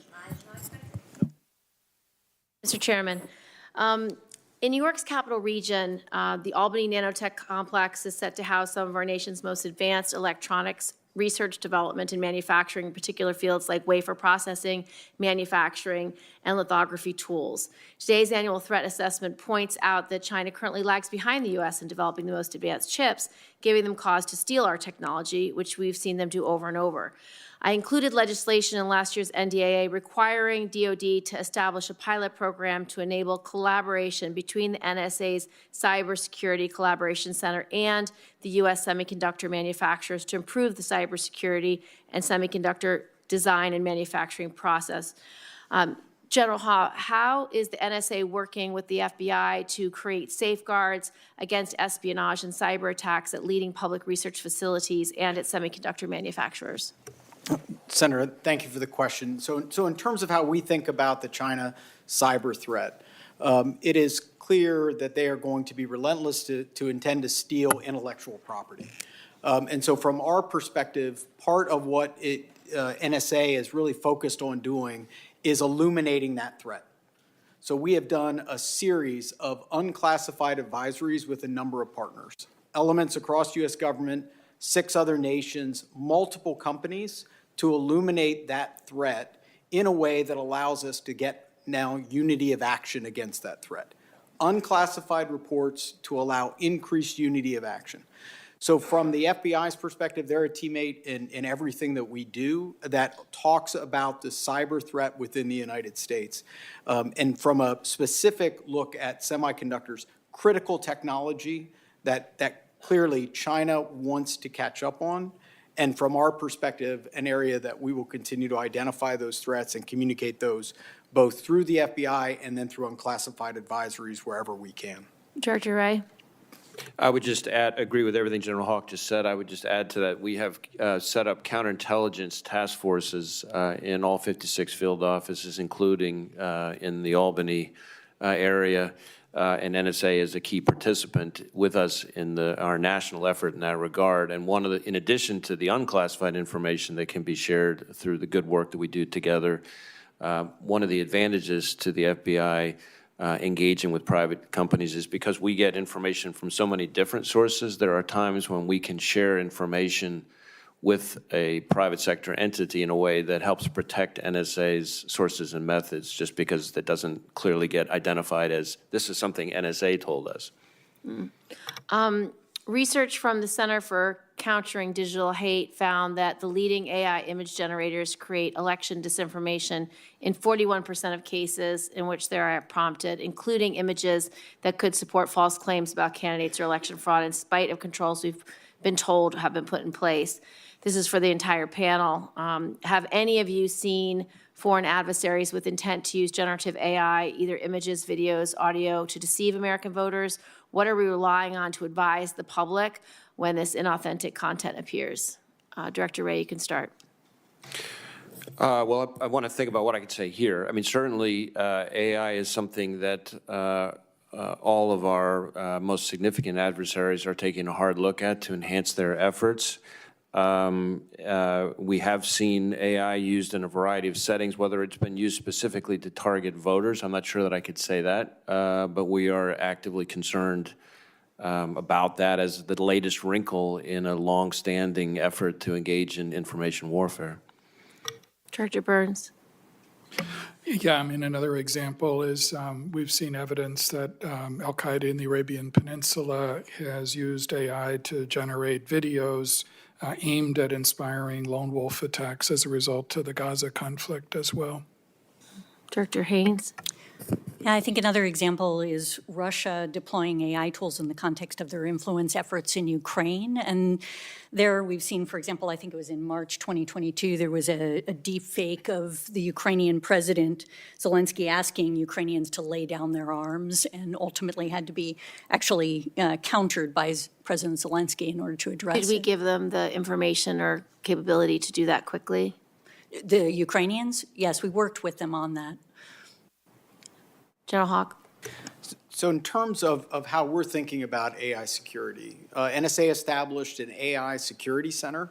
Part of that is to be able to generate and communicate to anyone that is building a model in the United States from an AI perspective, what are those threats? And what are the security mechanisms to ensure to avoid misuse of those models? We're also using the AI Security Center for how we apply all of the ethical and safety standards of how the department will leverage AI, but really the last component would be how do we communicate to those companies the threats that they will have of their technology and how it will be employed. So, go ahead. Sure, Senator, quickly, you're right to raise this as a threat, and I think our view of it is that tools like generative AI will essentially lower the barrier for actors, state and non-state, with fewer resources to engage in potential election interference. And General Krause? From a DIA perspective, I don't think I would add anything to what has been covered here other than the counterintelligence portion of that has a touch point across everything that's already been mentioned. I would indicate, Senator Gentleman, at the Munich Security Conference, something I participated in, there were 20 tech companies that came together, most of the social media companies, on a voluntary basis to indicate both watermarking and willingness to take down AI-generated video and voice that were affecting elections, but it was voluntary, and the proof will be in the pudding. And just for the record, no one said they have a plan to tell the American people or to advise the American people. This committee will be having public hearings on this subject very shortly that Senator Rubio and I have agreed upon. Senator Rounds. Thank you, Mr. Chairman. First of all, thank you to all of you for your service and to your teams as well. Director Wray, With regard to the PRC and some recent public reports of significant ag land purchases,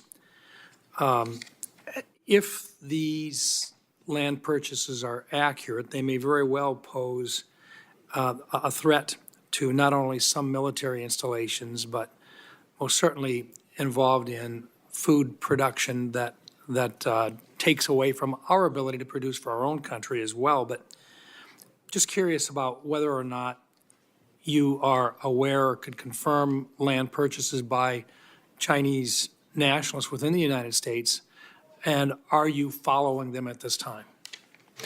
So this is an issue that we're focused on a lot lately. I think what I would say is we're investigating a number of instances proactively where we're seeing either commercial real estate or land being purchased by those with ties to the PRC near critical infrastructure. And I want to be clear, of course, foreign purchase of land, including Chinese purchase of land, is not itself inherently illegal. The problem is the risk, and as has been discussed much here already in a different context, the hold that the Chinese government and the CCP have over its businesses in particular.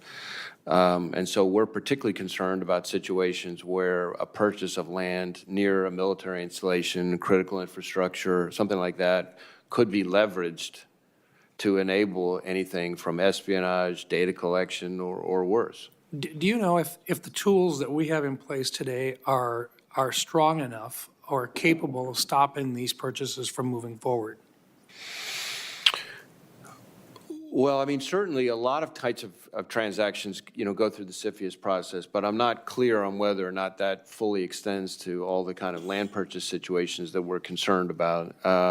We are working with, through the CFIUS process, when that applies, we're working with the USDA to try to work towards maybe some kind of mandatory reporting regime, that might apply. So I think there is room for plugging gaps that may exist. Thank you. I'd like to also ask it with regard to AI in particular. Look, bottom line is it's not going away. It's something that we're going to have to deal with. Right now, it appears as though we lead the world in regard to AI capabilities. But most certainly, our near-peer adversaries recognize that, and they're going to do whatever they can as a shortcut to our capabilities, air, land, sea, space, and cyberspace.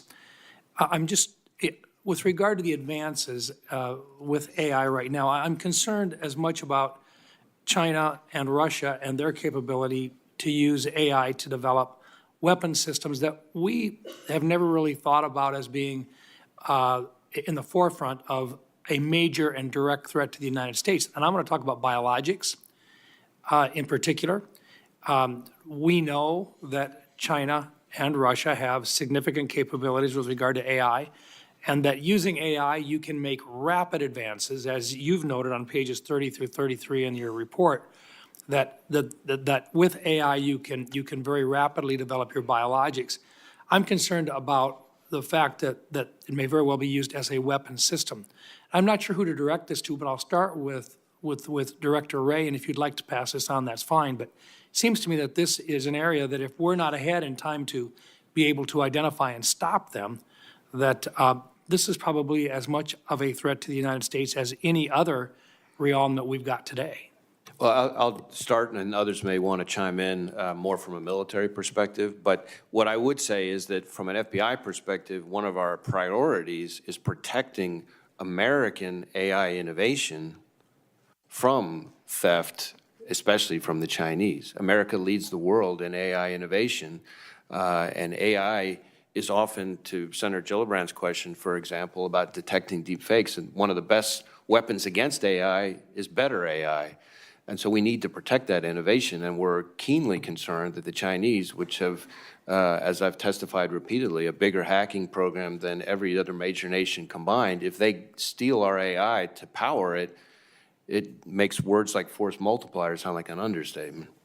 And may I just, in one last thought, just on page 32 of your report, you make it clear that Russia, China, Iran, and North Korea probably maintain the capability to produce and use pathogens and toxins and China and Russia have proven adept at manipulating the information space to reduce trust and confidence in countermeasures and U.S. biotechnology and research. Thank you. Thank you, Mr. Chairman. Senator Ossoff. Thank you, Mr. Chairman. Thank you to our panel. Director Wray, I believe you noted this earlier, but do you share my view that the threat of terrorism associated with unlawful entry through the southern border poses a serious threat to U.S. national security? Yes, I've testified repeatedly that we are concerned about the terrorism implications from potential targeting of vulnerabilities at the border. How would you assess the present level of threat and risk of a terrorist attack in the United States compared to past periods during your tenure?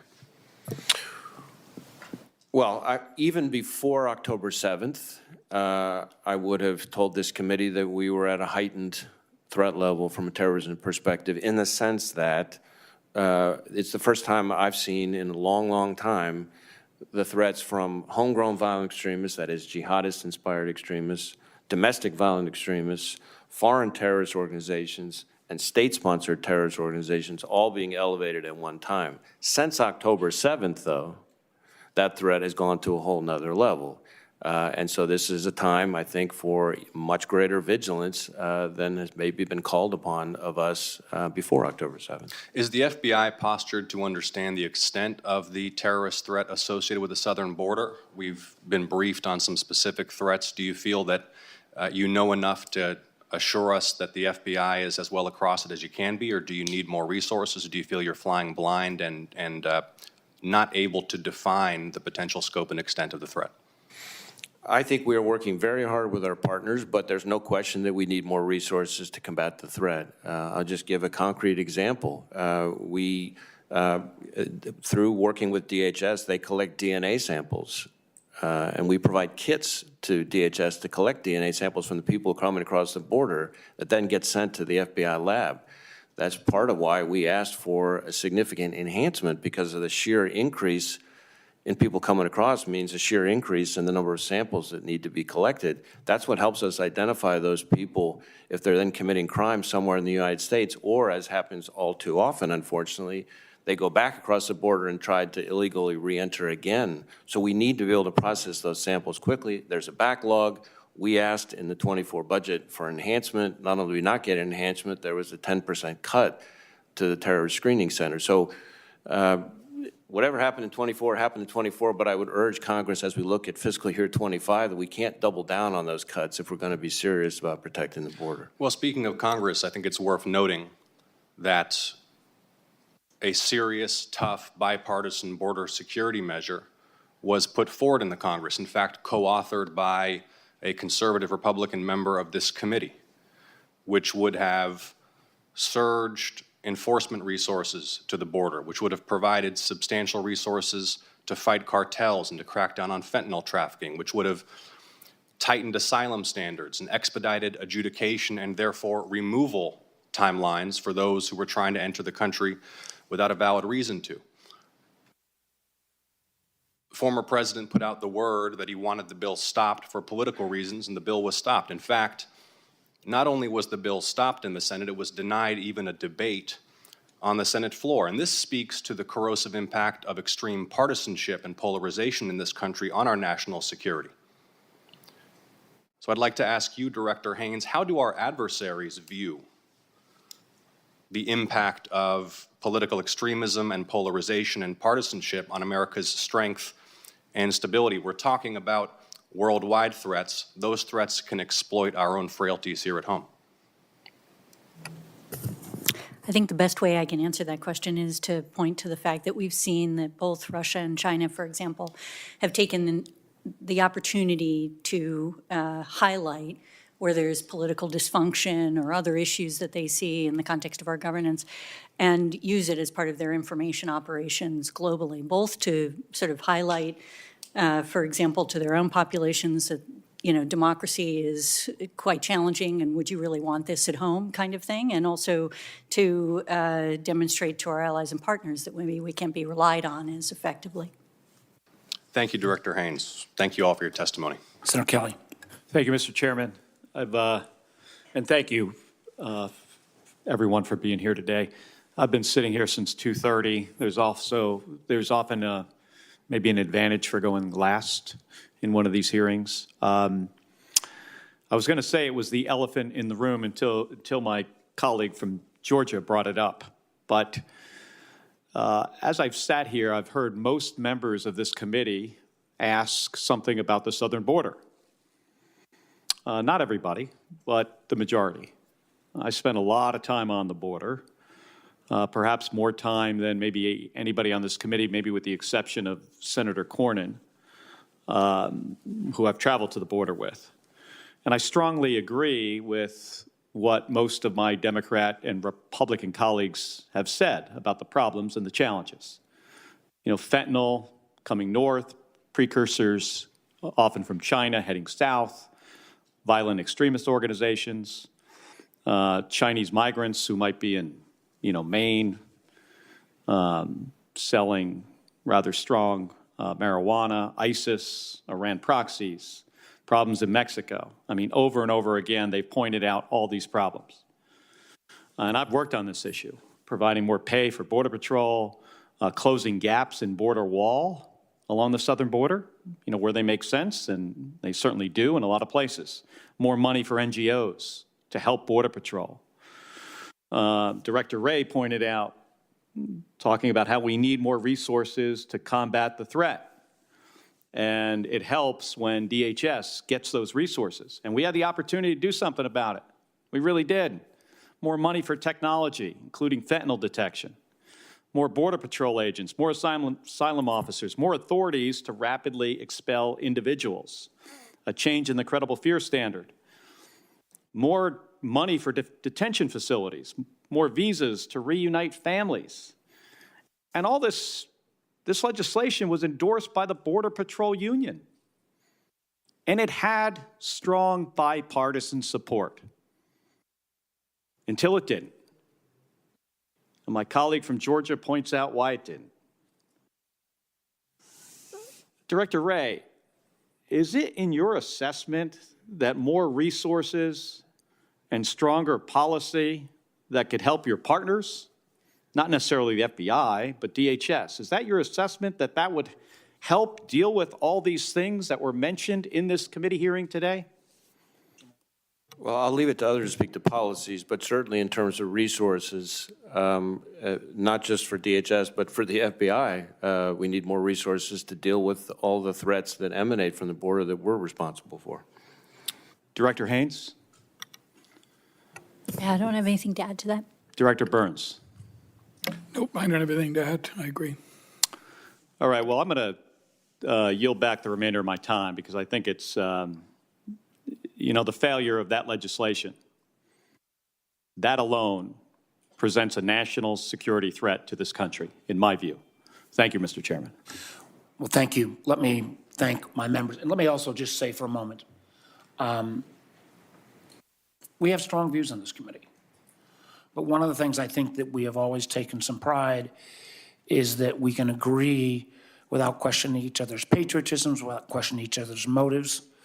And I hope that tenor will be maintained.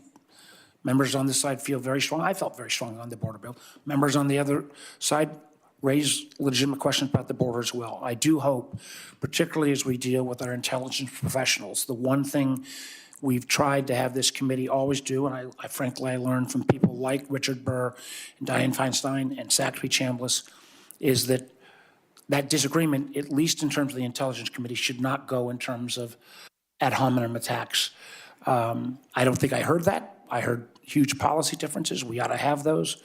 But the one thing I hope and pray is that we maintain this notion, because the intelligence professionals who never get the recognition they need look to this committee to be, I hope, an island of sanity in an otherwise sometimes challenging political environment. That doesn't take away anybody's views, doesn't take away anybody's right to have those views, but I have enormous respect for every member of this committee, regardless of which side of the aisle they sit on, and we're gonna go at it time and again, but I hope we owe our intelligence professionals that kind of notion that just because we're on different political sides of the aisle, that neither political party has a monopoly on truth or patriotism, and we can have differences of opinion without questioning each other's truth or patriotism.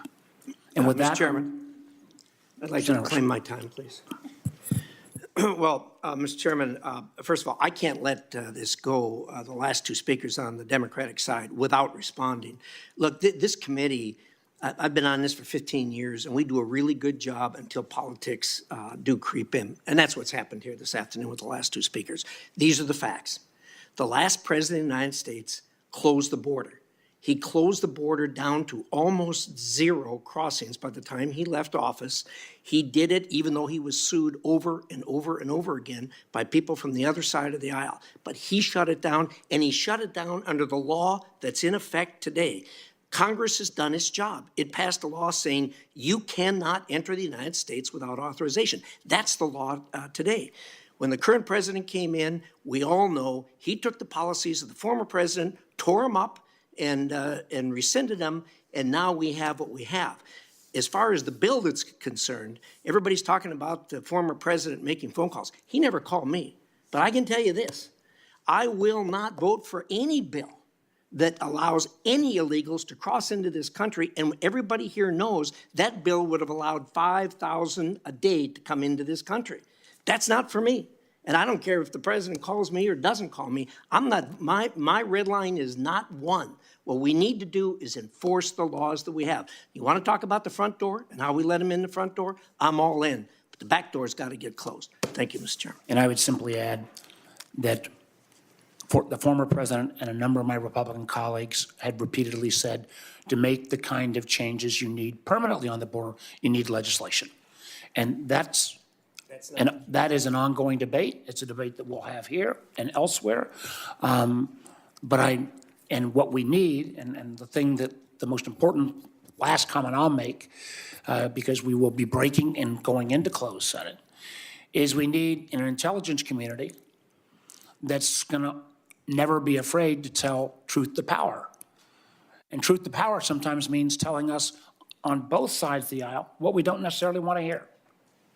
I think you, the witnesses, and frankly, the men and women, literally thousands of them who you represent, do that on a regular basis. And at the end of the day, while we may hassle and haggle over some of these policy things, the most important thing you've got to do is speaking that truth to power, even when we don't want to hear. We are adjourned until we move into the classified setting.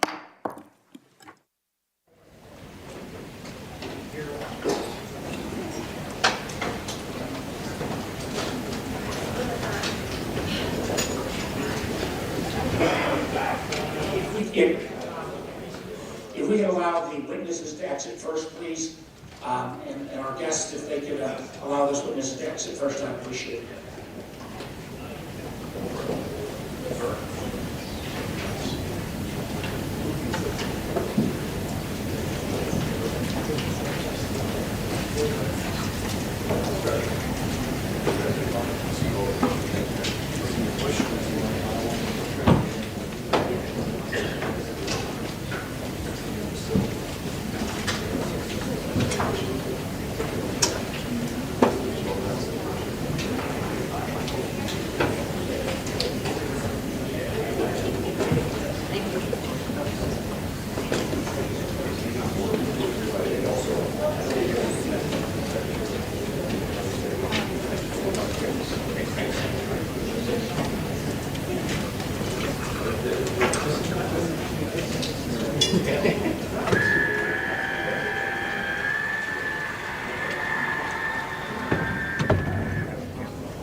We'll have this one.